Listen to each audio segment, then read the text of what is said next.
Hello friends, मैं हूं वंदना भारती और आप देख रहे हैं कमोडिटी इनसाइट्स विद वंदना भारती। लेकिन आज कमोडिटी अपडेट से पहले भारतीय सेना को बहुत बहुत बधाई, उनके शौर्य को सलाम। और हम एक छोटी सी अपील है यहाँ पे, जैसे जो गाइडलाइंस मिल रहे हैं उसको फॉलो करें। इनसे उन्हें, सरकार दोनों को आसानी रहेगी और सबसे बड़ी आसानी रहेगी कि हम यहाँ पे सेफ रहेंगे, क्योंकि हमारे सेफ्टी के लिए वो बॉर्डर पे लड़ रहे हैं। अब यहाँ पे बात की जाए मार्केट की, तो हमारी मार्केट ने, निफ्टी ने गैप डाउन ओपनिंग दिया। लेकिन यहाँ पे गैप डाउन ओपनिंग जो थी वो भी अब यहाँ पे फिल होने की कोशिश हो रही है। जबकि आप समझ रहे हैं कि पाकिस्तान से हमारी लड़ाई चल रही है, ट्रेडिंग हॉल्ट हुआ था, 7,000 पॉइंट कल ही इनफैक्ट गिर चुका था। तो वहां पे हालत बहुत ज्यादा खराब है। और यहाँ पे उम्मीद करते हैं कि जो टारगेट्स है यहाँ पे इंडियन गवर्नमेंट का, सेना का, वो जल्दी अचीव हो और वो सेफली फिर से यहाँ पे युद्ध बंद हो और वो वापस लौटे।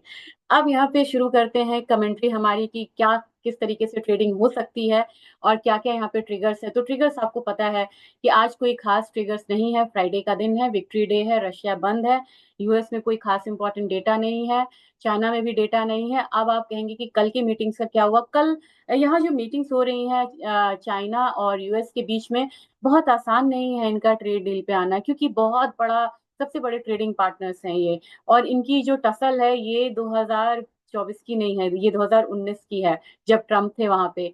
तो धीरे धीरे ये कोशिश कर रहे हैं, लेकिन ट्रेड डील में डिले होने की वजह से भी प्राइसेस यहाँ पे है। एक तो होप है कि यहाँ पे ट्रेड डील हो जाएगा, दूसरी चीज है कि यहाँ पे ट्रेड डील में डिले होने की वजह से थोड़ा सा संशय बना रहता है। अब एक और ट्रिगर है, जब आप बात करेंगे कि और ट्रिगर यहाँ पे क्या उभर के आ रहा है, तो मैं आपको बताना चाहूंगी कि ओपेक में जो भी रेट आउटपुट बढ़ाने की बात हो रही थी, इसके बावजूद यहाँ पे ओपेक का जो अप्रैल का आउटपुट है वो यहाँ पे डाउनसाइड आया है। तो आप कहेंगे कि आप कहेंगे कि कितने सारे बेयरिश ट्रिगर्स हैं, तो क्रूड क्यों ऊपर आ रहा है? क्रूड इसलिए भी ऊपर आ रहा है क्योंकि कई बार ऐसा देखा गया है इतिहास में, हिस्ट्री आप उठा के देख ले कि ओपेक के डिसीजंस होते हैं लेकिन उनका कंप्लायंस पे बहुत ज्यादा इम्प्लीमेंटेशन नहीं होता है। और जो कंट्रीज उनके मेंबर्स हैं वो अपने हिसाब से भी कभी कभी करते हैं अपना प्रोडक्शन। तो मेरे ख्याल से वेनेजुएला ने इस पर काफी ज्यादा कट करा है। और बाकी देश ने जो बढ़ाने की अपील करी थी वो यहाँ पे नहीं हो पाया है। और अभी भी जो उनका पंप हो रहा है, ये सिर्फ 26.6 मिलियन बैरल पर डे की वजह से हो रहा है, पर डे हो रहा है, क्योंकि अभी भी मार्च से भी इनफैक्ट इन्होंने डाउन करा, जबकि इन्होंने कहा था कि हम आउटपुट को बढ़ाएंगे यहाँ पे। तो लेट्स सी यहाँ पे मई महीने में वो क्या करते हैं और किस तरीके से बिहेव करते हैं। दूसरी चीज यहाँ पे है कि नेचुरल गैस का जो एक्सपोर्ट है ये यहाँ पे काफी ज्यादा रिकॉर्ड हाई पे पहुंचा है अप्रैल में। और मैं बात कहाँ की कर रही हूँ, मैं यूएस से कर रही हूँ। US exports of natural gas liquid touch a record high in April, even as trade war between US and China cut shipments, है ना। तो वहां पे शिपमेंट कट्स होने के बावजूद यहाँ पे उन्होंने रिकॉर्ड हाई एक्सपोर्ट करा, यानी कि यूएस ने अपने एक्सपोर्ट डेस्टिनेशंस को ढूंढे हैं और वहां पे उसने एक्सपोर्ट को बढ़ाया है।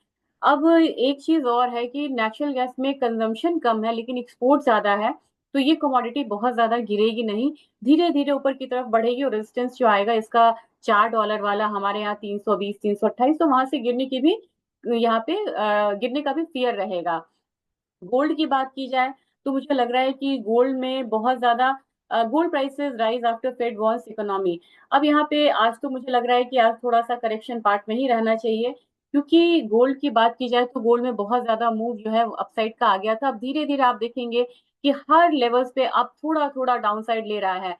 तो अगेन बहुत ज्यादा बियरिश हम यहाँ पे नहीं होंगे, ना हम साइकोलॉजिकली लेके चलेंगे। क्या होता है ना, जब हमें फिजिकल में लेना होता है या कुछ लेना होता है तो हम सोचते हैं कि एक बार 88-90 आएगा तो लेंगे, और हमारा वो इम्पैक्ट डालता है ट्रेडिंग पे। तो फटाफट अब मैं यहाँ पे लेवल्स ही आपसे शेयर करना चाहूंगी कि किस लेवल्स को आप देख सकते हैं और किस तरीके की मूव आ सकती है। तो इंटरनेशनल मार्केट में अगर आप देखेंगे तो S&P हायर साइड है, डाउ जोन्स भी यहाँ पे हायर साइड है, निफ्टी भी अब ऊपर से नीचे से ऊपर आने की कोशिश कर रहा है। विक्स जो है S&P का 500 का जो विक्स है वो लोअर साइड है, यानी कि वहां पे इम्पैक्ट नहीं आया वॉर का, और बहुत ज्यादा लोअर साइड वो ट्रेड कर रहा है, जो कि गोल्ड के लिए एक नेगेटिव फैक्टर है। हाँ, ट्रेजरी में पैसा आया है और ट्रेजरी 4.37 के करीब फिर यहाँ पे हुई है। और एक बियरिश पॉइंट क्या हो सकता है गोल्ड के लिए, ये है अपना डॉलर इंडेक्स। डॉलर इंडेक्स यहाँ पे 100 से ऊपर ट्रेड हो रहा है, हालांकि आज बिल्कुल ही रेंज में है, लेकिन मुझे लग रहा है कि एक हाई जो ओपन था यहाँ पे 100.8 के करीब ये गया भी है। और दूसरा है आपको 101.8। ये दो लेवल से रेजिस्टेंस जिसके पास ये जा सकता है क्विकली, क्योंकि काफी कंसोलिडेट किया है। इसके बाद मुझे लग रहा है कि एक अपसाइड जो है देख सकता है डॉलर इंडेक्स फिर से।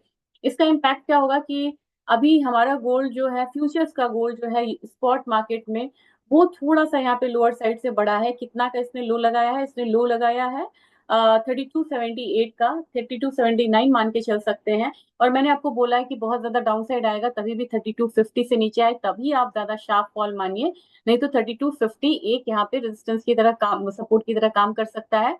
और उसके बाद अगर गिरता है तो कौन सा लेवल आपको वॉच करना होगा? उसके बाद आपको वॉच करना होगा $3207। मैं फ्यूचर्स की बात कर रही हूँ। अगर स्पॉट, बहुत लोग स्पॉट के बारे में बोलते हैं कि स्पॉट के बारे में बताइए, तो मैं उनसे कहना चाह रही हूँ कि नीचे की तरफ मेजर सपोर्ट जो है स्पॉट मार्केट में, ये $3242 का यहाँ पे निकल के आ रहा है। अब मैं आपको अपसाइड भी बता देती हूँ कि आज के दिन में, क्योंकि $12 ये ऊपर है, तो कितना अपसाइड देख सकता है गोल्ड आज के दिन में। अगर बहुत ज्यादा अपसाइड आया तो, अब गोल्ड तो बड़ी कमोडिटी, बड़ी मूव वाली कमोडिटी हो गई है, तो 3340 हमारा पहला रहेगा, दूसरा रहेगा 3373। 3340, 3373 फ्यूचर्स में गोल्ड एक अपसाइड ले सकता है, अगर यहाँ पे थोड़ा सा प्रॉब्लम एस्केलेट हुआ तो, और ट्रेड डील अगर यहाँ पे सफल नहीं हुई तो। रही बात सिल्वर की, सिल्वर बिल्कुल रेंज में है। ये समझ रहा है कि ट्रेड डील में जब तक पॉजिटिव इम्पैक्ट नहीं आएगा, आउटकम नहीं आएगा, ये एक रेंज में रहेगा। लेकिन रेंज में रहेगा, अगर अपसाइड आता ही है तो कितना आ सकता है? $32.62 के करीब है। मुझे लग रहा है कि $33 आ सकता है। तो $32 ऊपर की तरफ, नीचे की तरफ हम मान के यहाँ पे चलेंगे 32.20 के करीब आ सकता है। तो क्या रेंज रहेगा? अपसाइड $33, नीचे की तरफ $32.2। अब बात हमारे मार्केट की जाए, और हमारी मार्केट में बात करने से पहले मैं आपको रुपया के बारे में बताना चाहूंगी, क्योंकि करेंसी वॉर टाइम है, करेंसी देखना जरूरी है। बहुत ज्यादा इम्पैक्ट नहीं आया यहाँ पे, 85.81 के करीब है। और ये कितना डिप्रिशिएट हुआ है? 32 पैसा। तो 32 पैसा हुआ है, तो आपको मान के चलना होगा कि हमारा गोल्ड जो है ये स्ट्रॉन्ग मूव एक दिखा सकता है। अगर देखा जाए, अभी तो इसने नहीं दिखाया है, 0.4% अपना कॉमिक्स बढ़ा है, हमारा गोल्ड कितना बढ़ा हुआ है? 0.14%।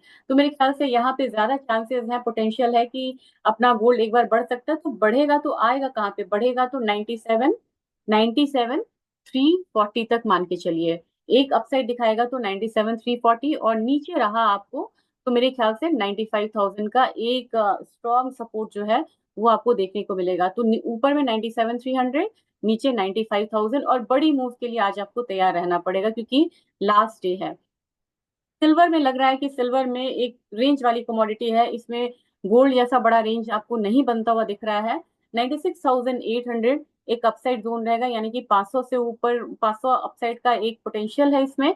और नीचे जो है वो ज्यादा है, 95,300 के करीब यहाँ पे आता हुआ दिख रहा है। तो मुझे लग रहा है कि जब 96,800 के करीब आएगा और उससे ऊपर अगर ट्रेड होने लगे, तो आपको अपने आप समझना होगा कि अगला लेवल जो है ये 97,500 का आ रहा है। नोट डाउन कर लीजिएगा एक बार प्लीज से, 96,800। सेकंड हमारा रहेगा 97,500 के करीब का रहेगा। बात अब ऑयल की कर ले, क्योंकि ऑयल ने ना काफी अच्छा मूव लिया है।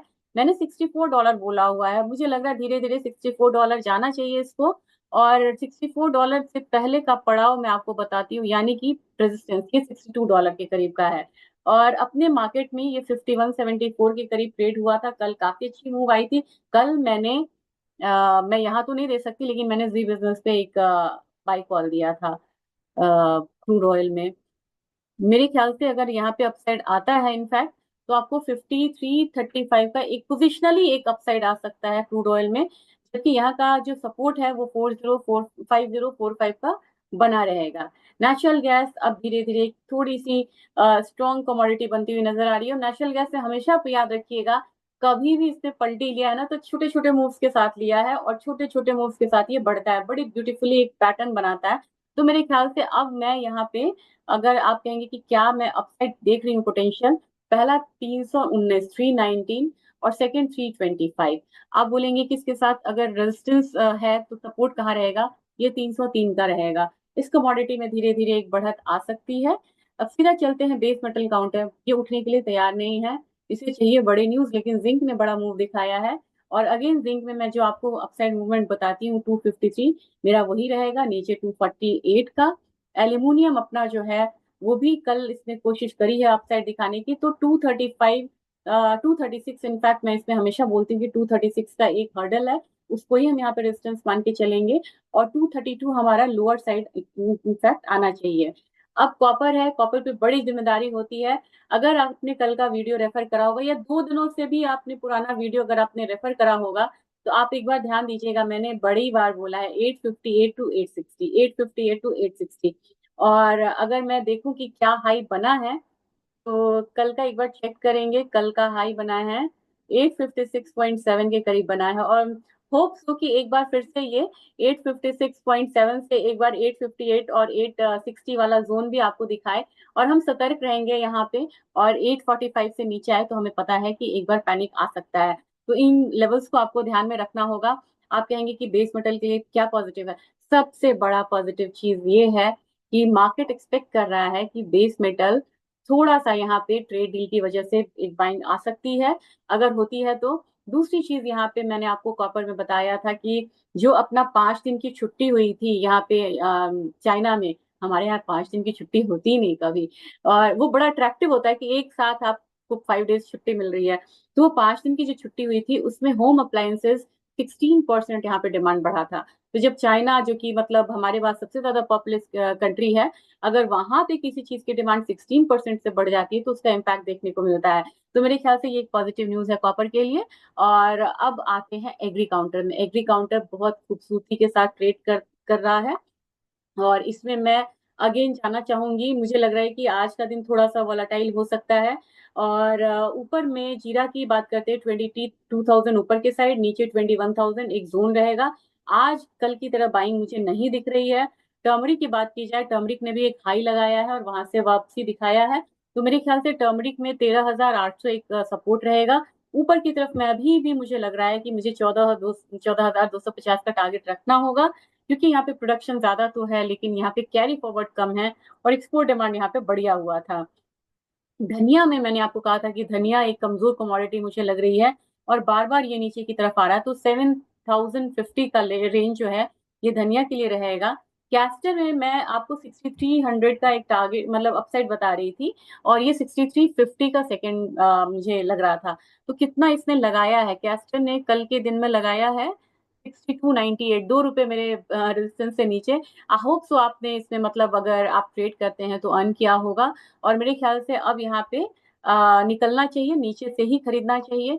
एक काउंटर है जो कि मैं बोलती हूँ युद्ध का इम्पैक्ट साइकोलॉजिकल होता है। आपने ट्रेड वॉर जो भी देखा, टेरिफ वॉर देखा, अभी जमीनी उस पर बहुत ज्यादा चीज नहीं हुई है लेकिन मार्केट क्रैश हो चुकी थी।